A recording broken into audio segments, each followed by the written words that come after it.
Улсын хурлын тахимд дахь эртсийн самбар дээр 42 гишүүн ирсэн гэж бүртгүүлсэн. Гэвч чуулганы тахимд 26 гишүүн сууж ирсэн юм а. Уг нь 38-аас дээш тооны гишүүн байж эрс бүрдэж хууль батлах эрх зүйн орчин бүртгэж ёстой.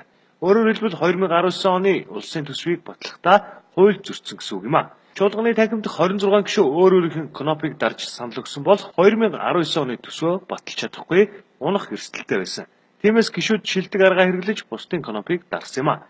Камерын бичлэггүйгээр чуулганы үйл ажиллагааг сонсох боломжтой сэтгүүлчдийн судал гэж би тухайн судлаас харахад улсын хурлын гишүүн цойжилсөрөн мөнх оргил нэмд орж цогцлмоо тогтох сөрөг ундрмаа зэргийн гишүүд бусдынхаа конопыг дарахыг сэтгүүлчид нүдэрээ харлаа. 20-т байна шүү дээ. Тийм үстэй. Бид нэр өмнө лайв хийгээд энэ дээр бол тэгээд амьдрал юм мэдээ. Оюун хорол гишүүн одоо энэ үүдэн сууж үүдэн тахимд.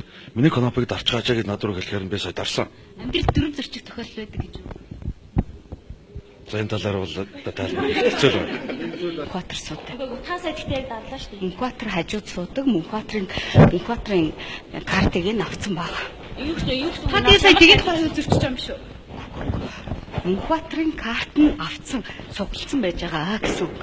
Бусдын конопыг дарсан гишүүдээс тодруулга авсны дараа сэтгүүлчдийг бүгдийг нь тахимаас гаргах шаардлагыг төрийн тусгай хамгаалтын газар тавьсан. Улмаар гишүүд хүндлэнгийн хяналтгүйгээр төсвөө батлаад явах бүрэн боломжтой болж үлдсэн.